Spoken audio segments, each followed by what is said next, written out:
The farmhouse felt impossibly quiet without Grandma's humming drifting. I stood in the doorway, keys heavy in my hand, breathing in the familiar scent of lavender and old wood that had defined my childhood visits. At 46, I thought I was prepared for this moment, but grief has a way of catching you off guard.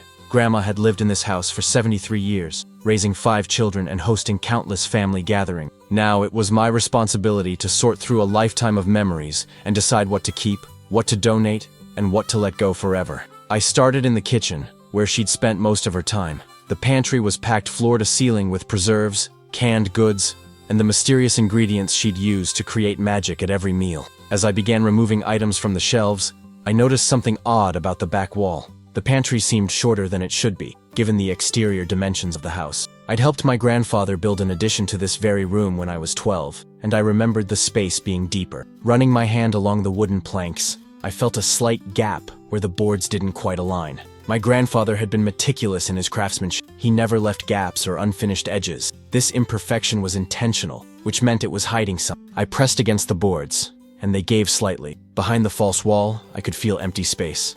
My heart began racing as I realized what I'd found, a hidden room that had been sealed away for decades.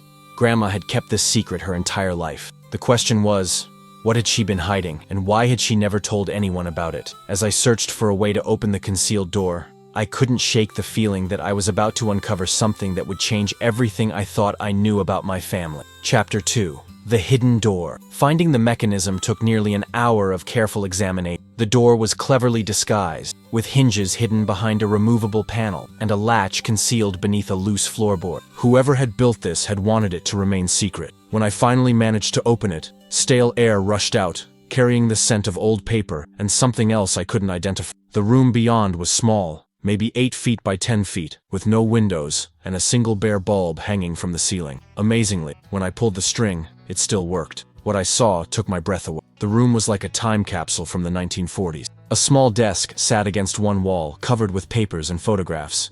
Wooden crates were stacked in the corners, and clothes hung from a makeshift rod along the back wall. Everything was covered in a thick layer of dust, but remarkably well preserved. On the desk, I found letters tied with ribbon, official-looking documents, and photographs of people I didn't recognize. One photo showed a young woman who looked remarkably like my grandmother, but she was wearing clothes I'd never seen and standing next to a man I'd never heard her mention. The letters were written in what appeared to be German, which puzzled me. Grandma had never spoken German, at least not that I knew of. My family had always been told we were Irish and English, with maybe some Scottish thrown in for good measure. I picked up one of the official documents and nearly dropped it when I saw what it was. A marriage certificate dated 1943. Bearing my grandmother's maiden name but listing her as married to someone named Klaus Weber. The problem was, she'd married my grandfather in 1945, and his name was definitely not Klaus. My hands trembling, I continued searching through the papers. What I found challenged everything I thought I knew about my grandmother's past and, by extension, my own family history. Chapter 3. The Marriage Certificate. The marriage certificate was just the beginning. Beneath it, I found immigration papers, ration cards, and what appeared to be identity documents for someone named Anna Weber, my grandmother's name, but with a different surname than I'd ever known her to use. According to these papers, my grandmother had been married to Klaus Weber from 1943 to 1944. The documents suggested he had died in some kind of accident, though the details unclear. What was clear was that this entire chapter of her life had been erased from our family history. I found photographs of Klaus, a handsome man with kind eyes and a gentle smile. In several pictures, he and my grandmother looked genuinely happy. There were photos of them at what appeared to be a small wedding ceremony, and others showing them working together on what looked like this very farm. But the most shocking discovery was a birth certificate dated September 1944. It listed Anna Weber as the mother and Klaus Weber as the father of a child named Heinrich. The baby had been born just 3 months before Klaus's death certificate was dated. Heinrich, Henry. My father's name was Henry, and he'd been born in September 1944. My father had always been told he was premature, born early in my grandparents' marriage. But according to these documents, he wasn't my grandfather's biological son at all. He was Klaus Weber's child, born to my grandmother during her first marriage. I sat down heavily in the dusty chair, trying to process what this meant. My father had lived his entire life not knowing his true parentage. My grandfather had raised another man's child as his own, and my grandmother had kept this secret for over 70 years. But why? What had happened to Klaus Weber? And why had my grandmother felt the need to hide this part of her past so completely? I continued searching through the papers, hoping to find answers, but instead I found something that made the mystery even deeper. Chapter 4. The German Connection. Among the papers, I found a collection of letters written in German. Even though I couldn't read them, I could see they were signed with names that sounded distinctly German. Some were addressed to Klaus Weber, others to my grandmother using her married name of Anna Weber. One envelope caught my attention because it was marked with an official-looking seal and dated December 1944, just weeks after Klaus's supposed death. Inside was a letter written in English, apparently a translation of an official German document. The letter was from someone claiming to be Klaus's brother, writing from what was then called West Germany. He was inquiring about Klaus's fate and asking if Anna and the baby were safe. The letter mentioned something about Klaus being part of a resistance group and suggested that his death might not have been accidental. This was getting more complicated by the minute. If Klaus had been involved in some kind of resistance activity during World War II, it would explain why my grandmother might have wanted to hide that connection. Anti-German sentiment had been strong in America during and after the war. I found more letters from Klaus's family in Germany, spanning several years.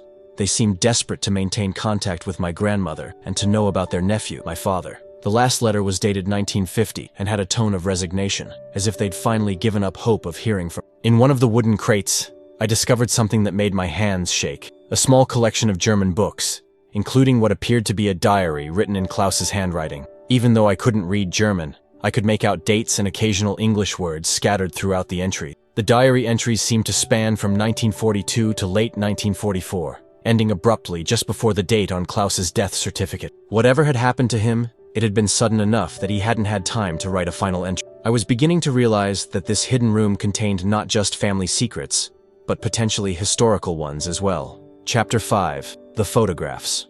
The photographs told a story that the documents could only hint at. I found dozens of pictures showing Klaus and my grandmother working together on the farm, but also images that suggested a larger community of German immigrants in the area. Several photos showed groups of people gathered for what appeared to be celebrations or meetings. The clothing and setting suggested these were taken during the war year, and many of the faces looked distinctly European. In several pictures, I could see Klaus speaking to groups of men, his posture suggesting he was in some kind of leadership role. One photograph particularly caught my attention. It showed Klaus standing next to a truck loaded with what appeared to be supplies or equipment. The truck had markings that I couldn't quite make out, but the scene suggested some kind of organized operation. Another photo showed my grandmother holding a baby, presumably my father, while standing next to Klaus and several other people. Everyone in the picture looked serious, almost worried. This wasn't the casual family photo I would have expected. In the back of the photo collection, I found something that made my blood run cold. It was a newspaper clipping from 1944, with a headline about a tragic accident that had killed several local men.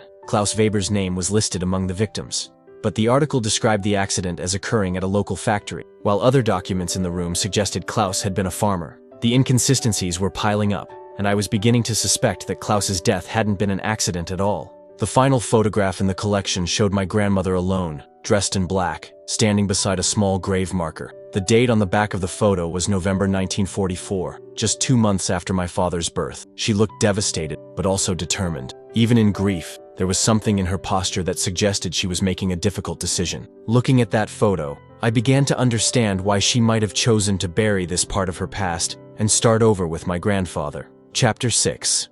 The Diary Entries. I knew I needed help translating Klaus's diary, but I was hesitant to involve anyone else until I understood more about what I'd found. Instead, I decided to use online translation tool to get a general sense of what Klaus had written. The early entries were mundane, descriptions of farm work, weather, and his growing affection for Anna. But as the entries progressed into 1943 and 1944, the tone became more serious and urgent. From what I could piece together, Klaus had been involved in helping other German immigrants and refugees who were facing persecution or suspicion during the war. The entries mentioned safe houses, transport, and papers, language that suggested some kind of underground network. One entry from early 1944 mentioned Anna's pregnancy and Klaus's joy about becoming a father, but it also expressed worry about increased attention from authorities and the need to be more careful. The final entries were the most troubling. Klaus wrote about receiving warnings that their group was being watched and that several members had been arrested. He mentioned making preparations to protect Anna and the baby if something happened to him. The last entry, dated just 3 days before his death certificate, was chilling. They know about us. Anna must take the baby and disappear. The papers are ready. She knows what to do. It was becoming clear that Klaus's death had been connected to his resistance activities, and that my grandmother had been forced to assume a new identity to protect herself and my father. The hidden room wasn't just a storage space. It was evidence of a dangerous time when being German in America could cost you your life. But there was still one mystery I hadn't solved. How had my grandmother met my grandfather? And how had she convinced him to help her create a new life? The answer to that question was in the last crate I hadn't yet opened. Chapter 7. The New Identity. The final crate contained the most sensitive documents of all. Inside, I found multiple sets of identity papers, all bearing my grandmother's photograph, but with different names and background. Someone had gone to great lengths to create a completely new identity. The papers showed a progression from Anna Weber to Anna Murphy to Anna O'Brien, my grandmother's maiden name as I'd always known it. Each set of documents was expertly forged, complete with birth certificates, school records, and employment history that painted the picture of an Irish immigrant rather than a German war bride. Along with the false papers, I found correspondence with someone named Patrick O'Brien, apparently the man who had provided my grandmother with her new Irish identity. The letters suggested he was part of the same network that had been helping Klaus, and that he'd taken responsibility for protecting Anna and her baby after Klaus's death. What shocked me most was discovering that Patrick O'Brien was my grandfather's real name. The man I'd known as Thomas O'Brien had actually been Patrick, and he'd been involved in the resistance network all along. A letter from Patrick to Anna, dated December 1944, explained everything. Anna, I know this is difficult, but Klaus made me promise to protect you and Heinrich if anything happened to him. The new papers are ready. We'll move to the farm in Ohio, and I'll marry you to make the identity complete. No one will question an Irish war bride with a baby. My grandfather hadn't just fallen in love with a widow and adopted her child out of kindness. He'd been Klaus's friend and ally, and he'd married my grandmother as part of an elaborate plan to keep her and my father safe from persecution. The final letter in the collection was from my grandmother to Patrick, accepting his proposal. I know you're doing this for Klaus, not for love, but perhaps in time we can build something real together. Heinrich needs a father, and I need someone I can trust. It was a marriage born of necessity, but the letters that followed showed it had indeed grown into genuine love over the years. Chapter 8. The Network. As I continued reading through the correspondence, I began to understand the scope of the network that had protected my family. It wasn't just a few individuals helping German immigrants. It was an organized operation that had saved dozens of families during and after the war. Klaus had been one of the leaders, using the farm as a safe house for people trying to escape persecution or deportation. The photographs I'd found earlier now made sense. They showed meetings of network members, planning sessions, and farewell gatherings for families being relocated. My grandmother had been more than just Klaus's wife. She'd been an active participant in the network. Letters from other members praised her courage and resourcefulness in helping refugees. She'd used her ability to speak both German and English to serve as a translator and liaison. The network had operated under the cover of legitimate businesses and farms throughout the Midwest. When authorities began closing in on Klaus's cell, other members had worked quickly to evacuate the most vulnerable people and destroy evidence. Patrick O'Brien had been Klaus's designated successor, with instructions to take over operations if Klaus was captured or killed. Marrying Anna and adopting Heinrich had been part of his cover, a way to explain his sudden acquisition of the farm and his knowledge of the operation. I found records showing that the network had continued operating under Patrick's leadership until the early 1950s. When the immediate danger to German immigrants had passed. During those years, my grandparents had helped dozens of families establish new identity and start new lives. Reading these documents, I began to understand why my grandmother had been so secretive about her past. She hadn't just been protecting herself and my father. She'd been protecting the identities and safety of dozens of other families who had depended on the network's secrecy. Even decades later, revealing the truth could have put people at risk or exposed them to legal consequences for their wartime activities. Chapter 9. My father's truth. The most difficult part of this discovery was realizing that my father had lived his entire life, not knowing his true parentage or the circumstances of his birth. According to the documents, he'd been told that his biological father had died in a farming accident when he was a baby, and that Patrick O'Brien had married his mother and adopted it. But the truth was far more complex and dangerous. Heinrich Weber, my father, was the son of a German resistance leader who had died protecting other refugees. He'd been born into a world where his very existence put his mother at risk.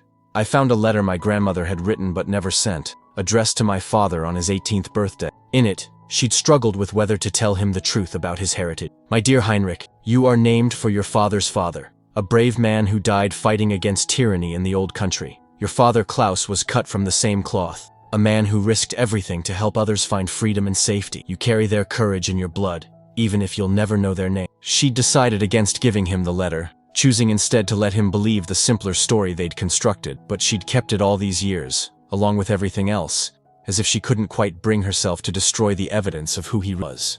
I found photographs of my father as a young child, playing in the hidden room. My grandmother worked on network business. He'd been too young to remember, but he'd been part of this secret world for the first few years of his life. There were also documents showing that Klaus's family in Germany had sent money and gifts for my father, channeled through intermediaries to avoid detection.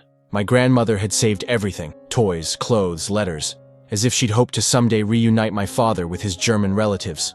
The last item in my father's file was a sealed envelope marked, "For Heinrich." When I am gone, my hands shook as I realized my grandmother had intended for this room to be discovered after her. Chapter 10. The Final Letter. With trembling fingers, I opened the envelope addressed to my father. Inside was a letter in my grandmother's familiar handwriting, dated just 6 months before her death. "My dearest Heinrich, if you are reading this, then someone has found my secret room and you finally know the truth about your birth. I have carried this burden for 70 years, and I pray you will understand why I kept it from you. Your father, Klaus Weber, was the finest man I ever knew, aside from Patrick, who raised you as his own. Klaus died protecting people who had no one else to turn to, and you should be proud to carry his blood. But in 1944, being German in America was dangerous, and being the child of a resistance leader was deadly. Patrick and I created a new life for you, not out of shame for who you were, but out of love for who you could become.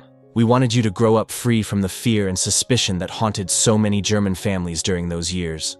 I know this revelation will be difficult, but I hope you'll understand that every choice we made was to protect you and give you the best possible life. You have family in Germany who have never stopped loving you, even though they've never met you. Their letters and gifts are in the blue box. The farm has always been yours by right. Klaus bought it for you before you were born, hoping to give you a place to grow up safe and free. Patrick honored that wish and made sure it stayed in the family. I'm sorry I couldn't tell you this while I was alive. The habit of secrecy was too strong, and I was afraid of how the truth might hurt you. But you deserve to know who you really are. You are Heinrich Klaus Weber O'Brien, son of heroes, raised by love, and heir to a legacy of courage that spans 2 continents.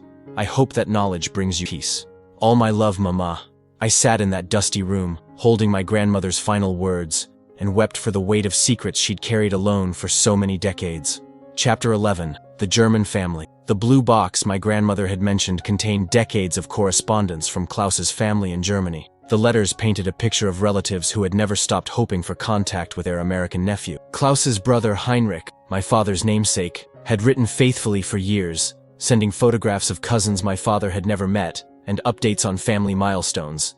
The letters showed a family that had rebuilt their lives after the war, but had never forgotten the brother and nephew they'd lost to America. The most recent letters from Klaus's nephew, now an elderly man himself, who had taken over the family correspondence.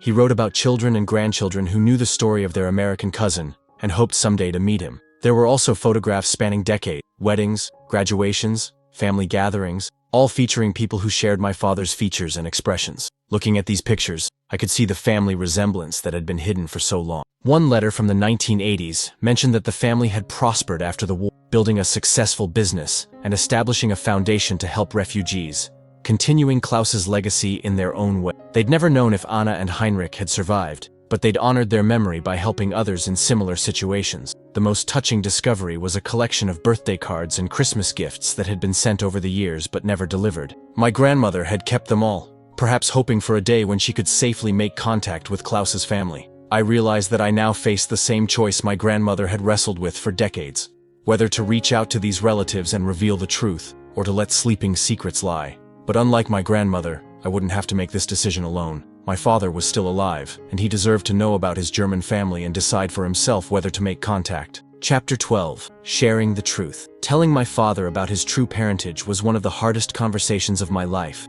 At 80 years old, he'd lived his entire life believing one story about his origins, and I was about to shatter that foundation. I brought him to the farmhouse and showed him the hidden room, letting him discover the truth gradually as I had. Watching him read Klaus's letters and look at photographs of his biological father was heartbreaking and beautiful at the same time. "She kept all of this," he said softly, holding a baby picture of himself with Klaus. "All these years, she kept it all." He wasn't angry about the deception, as I'd feared he might be. Instead, he He seemed relieved to finally understand some of the mysteries of his childhood, why his mother had sometimes spoken words in a language he didn't recognize, why she'd been so protective and secretive about their past, why she'd always seemed to be carrying some invisible burden. Patrick was my father in every way that mattered, but it's good to know about Klaus too. It explains a lot about who I am. We spent hours going through the document, and I watched my father piece together a new understanding of his identity. He was particularly moved by the letters from his German relative, and after much consideration, he decided he wanted to make contact. "I'm 80 years old," he said. "If I'm going to meet my German family, it needs to be soon." We crafted a careful letter to Klaus's nephew, explaining who we were and how we'd discovered the hidden room. We included copies of some of the documents and photographs, along with pictures of my father and our family. The response came faster than we'd expected. A phone call from Germany, with Klaus's nephew speaking broken English through tears of joy. The family had never given up hope, and they were overjoyed to learn that their American relatives were alive and well. Within months, we'd arranged for my father to visit Germany and meet the family he'd never known existed. Chapter 13. The Legacy Continues. My father's trip to Germany was transformative for all of us. He met cousins, second cousins, and their children, a whole branch of the family tree that had been hidden for decades. The reunion was emotional and healing, not just for my father but for Klaus's family, who had carried their own burden of loss and uncertainty. We learned that Klaus was remembered as a hero in his hometown, where a small memorial honored the local men who had died helping refugees during the war. My father was able to visit his biological father's grave for the first time and leave flowers in memory of a man he'd never known, but whose courage had shaped his life. The German family shared stories about Klaus that helped my father understand parts of his own personality and interests that had never quite made sense. Klaus had been a gifted mechanic and inventor, traits that my father had inherited but never understood the source of. Most importantly, we learned that Klaus's legacy of helping others had continued through his family. The foundation they'd established had helped thousands of refugees over the decades, and they invited us to become involved in their work. Back home, we decided to preserve the hidden room as a family museum, documenting not just our own story, but the broader history of the refugee assistance network that had operated during and after World War II. We reached out to other families who might have similar stories, and discovered that our experience wasn't unique. My grandmother's secret room became the starting point for a larger project documenting the hidden history of German immigrants and the Americans who helped them during one of the darkest periods in our nation's history. As I write this story, I'm struck by how many family secrets might be hidden in attics, basements, and sealed rooms across America. Our ancestors lived through extraordinary times and made difficult choices that they carried in silence to protect the people they loved. My grandmother kept her secrets for 70 years, but in the end, she made sure the truth would survive. The hidden room was her gift to future generations, a reminder that our family history is more complex and heroic than ever imagined. Thank you for listening to this deeply personal story about family secrets and the courage it takes to uncover the truth. I hope it reminds you that every family has hidden chapters worth discovering, and that sometimes the most important stories are the ones that were never meant to be told. I'd love to hear from you in the comments. Where in the world are you listening to this story from? Have you ever discovered family secrets that changed your understanding of your own history? Please share your thoughts, and don't forget to subscribe to the channel for more stories about the hidden histories that shape our lives. Your support means everything to me, and I'm grateful to have you as part of this community of people who believe that every story matters, especially the ones that have been kept secret for too long.